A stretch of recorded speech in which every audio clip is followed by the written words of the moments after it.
While the hosts of Sisters in Arms have taken every precaution to ensure that the content of this program is both current and accurate, errors can occur. The hosts assume no responsibility or liability for any errors or omission in the content of this program. The information contained in this program is provided on an as-is basis with no guarantee of completeness or accuracy. The opinions of the guests are not necessarily the same as the hosts. Welcome to Sisters in Arms. I'm Carrie Ann Alclair. And I'm Renee Gagne. Together we serve as a Second Amendment resource for our communities. And today's episode, we have a special guest, Toby Leary. And I'm actually going to let him introduce himself because he has a lot of amazing things that he does. So, Toby, welcome to Sisters in Arms. Thank you very much for having me. I appreciate you guys having me in studio. This is a great honor, and I'm glad to be a part of your wonderful show. I'm co-owner of Cape Gunworks in Hyannis, and I've been a Second Amendment advocate, if you will, or at least a passionate hobbyist my entire adult life, and actually probably going back to when I was 12 when I first started shooting in the Boy Scouts. So, you know, just been a lifelong gun owner and collector and shooter and hunter, and turned that into a business about 9 years ago now. And so have seen the changes in the legislative world of how it affects citizens and people throughout the country, and decided to step up our game a little bit and get more involved in advocacy and whatnot. So that's what we've been focused on for the last few years. And you also have a podcast or a show? Yeah, so we do a weekly show called Rapid Fire. You can find it on social media as Rapid Fire Radio, or if you go to our website, rapidfireradio.us, you can enter your email and subscribe. So whenever we go live, it's usually on Wednesdays between 4 and 6. Nice. But that's a moving target sometimes. And so if you sign up to be alerted when we go live, then you'll be notified. And on your show, you have amazing guests, and you talk about a lot of different things. And lately, it's been a lot of this bill that we've been fighting with, which is H4139. Right. It did pass through the House, and now it's heading towards the Senate. The rumor is that the Senate's probably going to do their own rendition of it. And we're not really sure what's going to change and what's going to stay, but either way, whatever stays is not, in my opinion, constitutional. This is Massachusetts. Massachusetts. Just for everyone out there that's listening.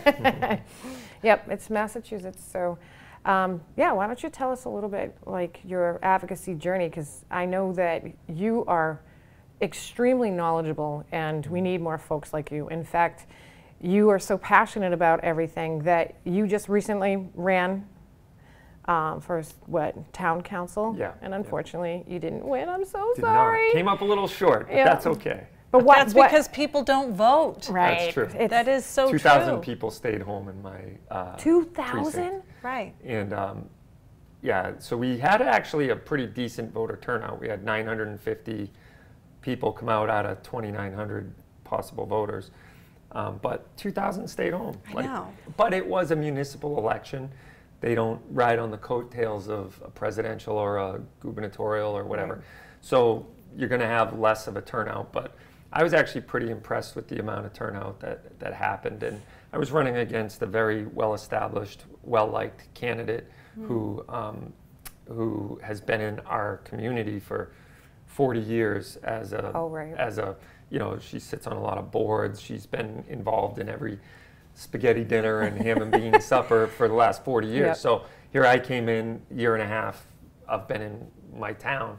And so I was swimming upstream. Everybody's like, you're going into the lion's den, pal. And I found that loyalty actually runs deeper than good policy in a lot of ways. Like, people decided to, because they're so friendly with this person, that they're like, we really like what you would bring to the table, but we're such good friends with her, and she's so involved in our area that, I got to vote with her. And I said, I understand that. However, friendships will abide if they're true friendships. Right. What is good for the town, what is good for the state, Right. what is good for the country really should be at the forefront of our mind when we do vote. Right. And that's a larger argument than local town politics. But it was something that I had promised myself I would do 20 years ago, and I was finally able to make good on the promise, which was run, and it's a 4-year term, so we'll see what happens in 4 years. Right. Maybe I'll revisit it. But on the other hand, there's no shortage of work to be done in this state and nationally, frankly. So the bill that you referred to, H4139 as it's now called, has gone through many iterations, and it is the largest assault on civil rights in the history of our nation, really. Yeah. And it is a comprehensive bill that has everything from gun confiscation and prevention of exercising of a constitutional right. They're going to make it harder, and the whole bill can be summed up in one phrase, in my opinion. It's a solution in search of a problem. There's nothing in this bill that'll make us safer, that'll take violent criminals off the street, that'll take illegal weapons off the street, that'll put bad guys away for longer periods of time. It is a government attack on individual liberty and civil rights. And it's worse than that when you think about the enforcement of it is literally a government weapon pointed at the most peaceful, law-abiding citizens in the state. You're right. And under the threat of government violence, you will either comply or you will make serious life changes, or, you know, suffer the consequences of non-compliance. And I'm someone who has said this really needs to be a line in the sand issue. I've gone way out on a limb publicly and said this bill, especially in its original iteration, 4420 was, there was no way to comply with Oh my God. and I wouldn't even have tried. The newest version of it, they've put back some things that would actually potentially make it so I could operate a business around it. However, that's largely unlikely. So really what I mean by that is all the businesses that are in the firearms industry wouldn't be able to get product. They wouldn't be able to sell some of their best-selling products that they currently do. And we have the Heller decision back in 2008. We just celebrated the 15th anniversary of that. That said you cannot categorically ban a firearm. Right. If it's in common and ordinary use, then it can't be banned. Now, this bill really flies in the face of 5 different Supreme Court decisions. Caetano, Bruin, Heller, McDonald, and then there's Murdoch v. Pennsylvania, 1943, which says that the government cannot charge a fee, sell a license, or a permit for the exercise of a constitutional right. And this is a doubling and tripling and to the 10th power of government going out on into that unconstitutional area. Overreach, yeah. Yeah, frankly, it's malfeasance, in my opinion. I'm not a lawyer. I don't claim to be one on TV. But the bottom line is, when a government agency in their official capacity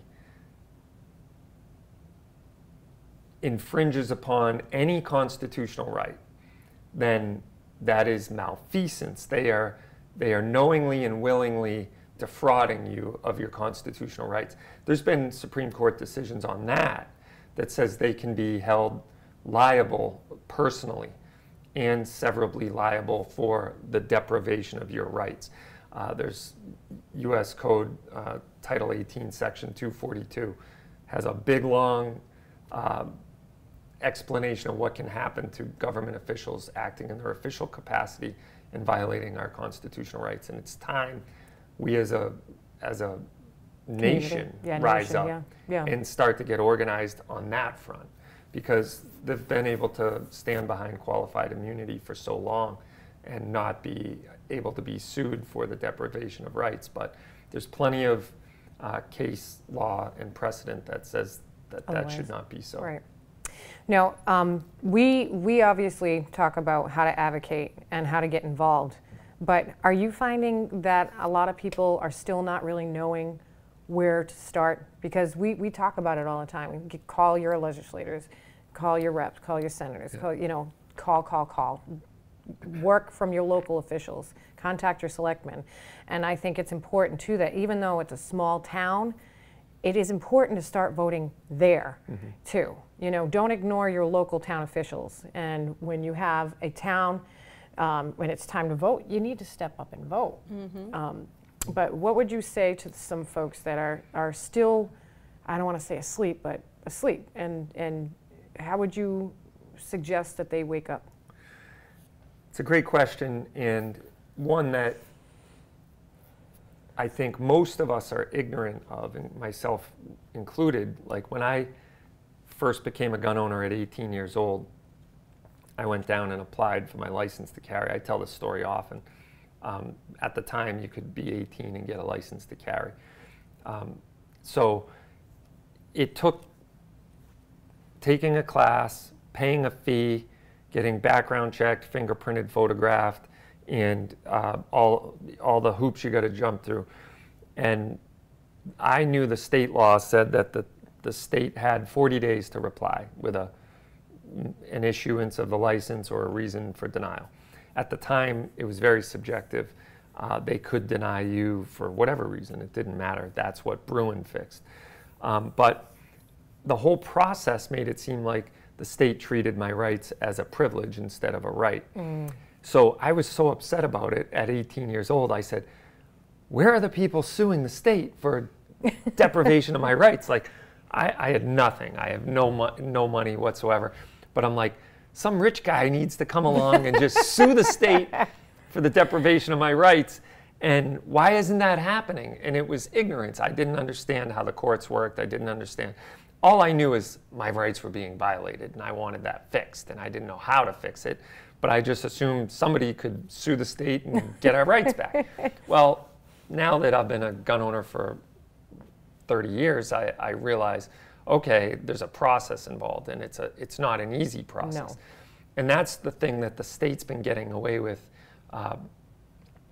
that malfeasance part of it for so long, decades and decades, is because they know that if by a vote on the House floor that goes to the Senate and then gets signed by the governor, it's going to take decades to make right. And so they're going to get the luxury of this unconstitutional law for a long period of time. I believe the Heller case took 30 years to decide in the very end. Yeah, and millions of dollars probably. And on a national case, it's going to cost millions of dollars. So most people are like, okay, I have this functional way of exercising my rights. Even though it's unconstitutional, they just go along with it because it's the way they can, go through the process, jump through the hoops, get their license, get their guns, whatever, and deal with it. We all have jobs, we all have lives, we all have a livelihood to maintain. So to get somebody to pledge 30 years of their life or a decade of their life and hundreds of thousands of dollars along the way is very high barrier. And national groups have cropped up that have funded and sought plaintiffs in these cases so that we can challenge them. But again, it all takes time and money. And I said, if I ever write a book, I'm going to title it Send Lawyers, Guns, and Money. But it's because that's really what it comes down to, unfortunately. And no other right, if I can do a little sidebar, I will answer your question, but no other right is subject to the same type of infringement as the Second Amendment. And ironically, the Second Amendment is the one that says shall not be infringed. Right. But no one would ever tolerate our right to vote or our right to unlawful searches and seizures or our right to freely attend whatever church we want. Right. To be subject to that same type of licensing, fees, background checks. That's a very good point. Nobody would suffer that. And yet we make this giant leap of logic and say, because it's guns and guns kill people. No, actually, you've already missed the whole point. Because people can act in evil ways, we should treat their behavior as the problem and hold them accountable and put them in jail for long periods of time. If they're bad people, Right, and stop they letting shouldn't be them out out. on the street. Right. But we've conceded that in a lot of ways, and I think that's something we need to try to reclaim and say, no, like, Enough. I'm the gun owning segment of society is more law abiding than just about any other segment of society, including law enforcement, which is the people who are going to enforce the laws that are unconstitutional on the books. So my point is, let's try to get back the narrative that gun ownership is normal, and it has been for the whole history of our country. Right. And access to firearms is more restricted now than ever before in the history of our nation. You used to be able to buy them at hardware stores, through the mail, through Sears and Roebuck catalog, and get them Yet delivered crime to is you. worse now than ever. So what is Correct. that saying about the people behavior? Right. Right. Right. So fast forward now to what can we do? How can we wake people up and start to say, you know, how do we make a difference? Number one, join as many national organizations as you can and give them the money that they need to fund these type of challenges and lawsuits. Number two, normalize gun ownership in your community by being a good, responsible gun owner. Invite someone new to the range, take them shooting, let them realize, hey, yeah, this gun didn't walk out of my safe last night and go murder people on the street and sneak back in before I woke up. Right. That didn't happen. So once people see that, you know, there's all a myriad of different reasons for wanting to own a gun.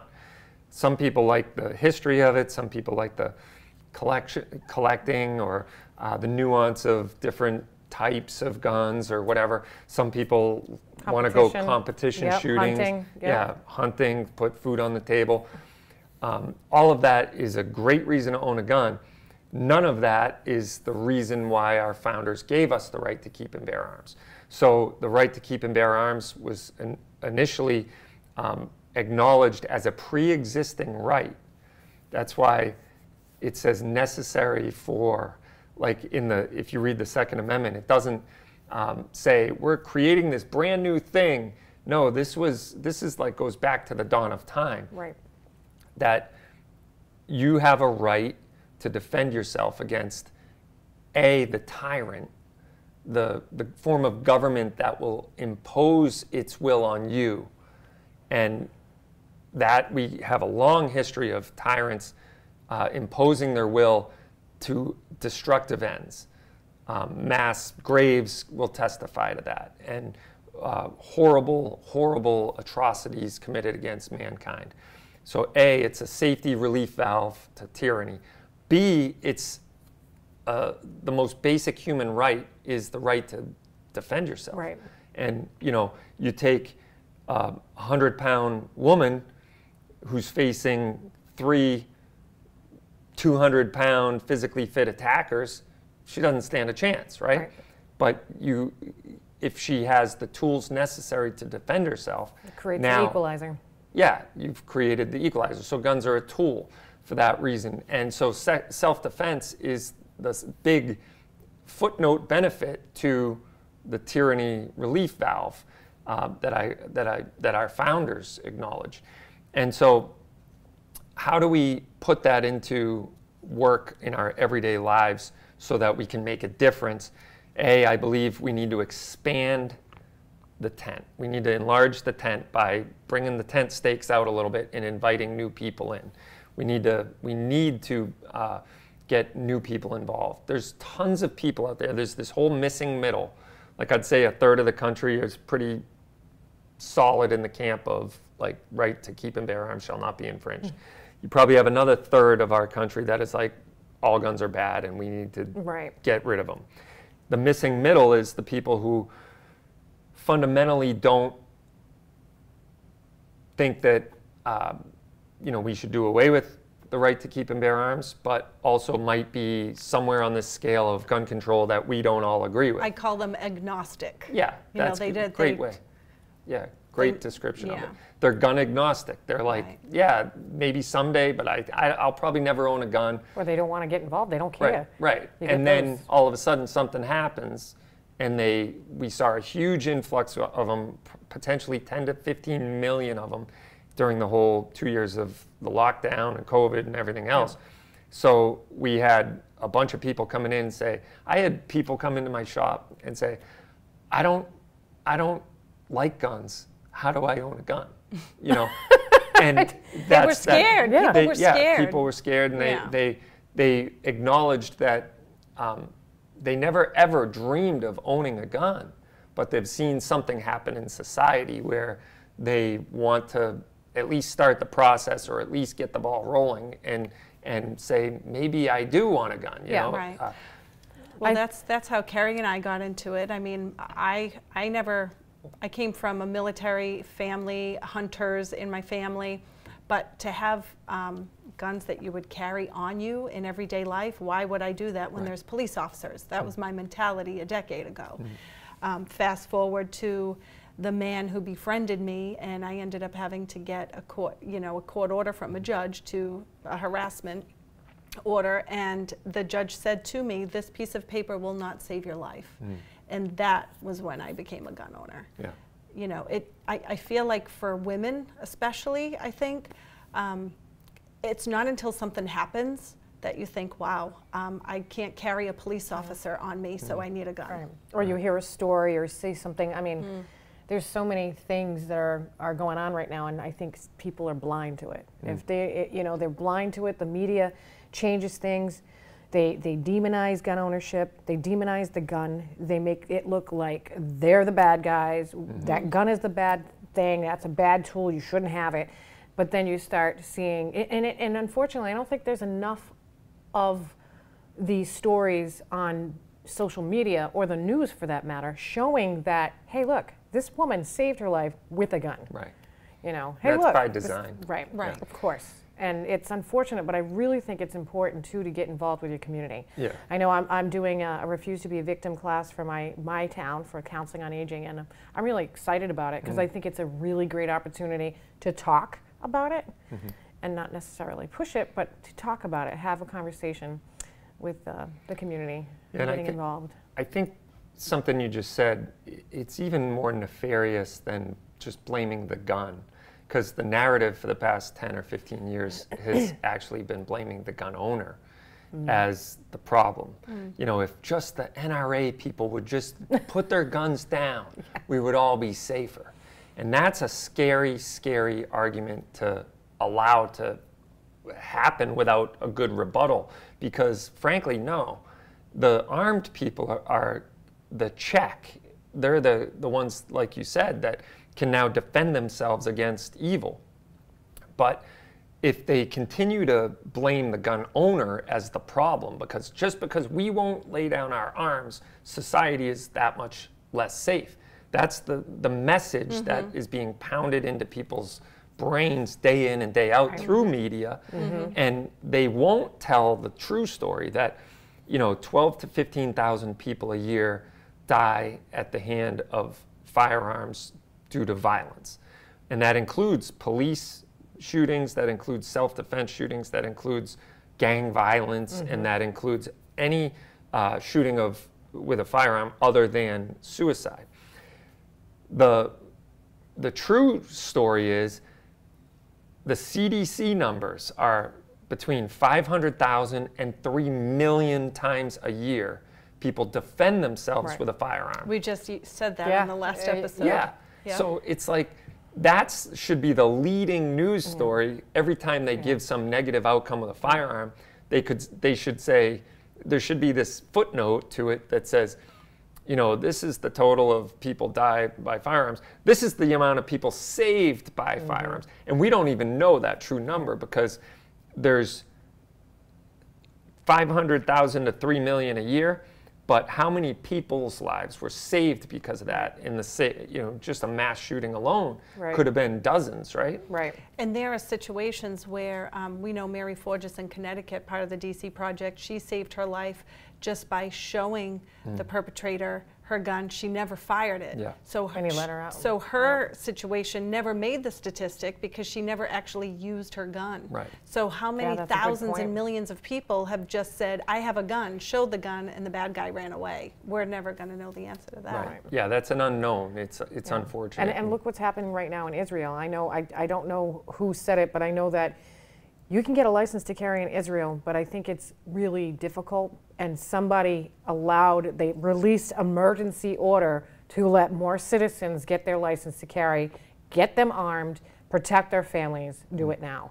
So Israel's a really interesting place. I've been there twice. Oh, wow. I actually had a girl on my show this summer before this, and I've been trying to get her back. But she was an IDF soldier. She's retired, but she's still very much involved. And she's a pro shooter for Terran Tactical, and her name is Oren Julie. And she's been posting a lot on her social media channels. But when I had her on the show, we talked about that. How do you get a gun in Israel? She said it's become very difficult. And if you're a professional shooter or an armed professional, you can get a permit. Yeah. But that was really the only way. Wow. If for the everyday civilian, it was impossible. It became impossible.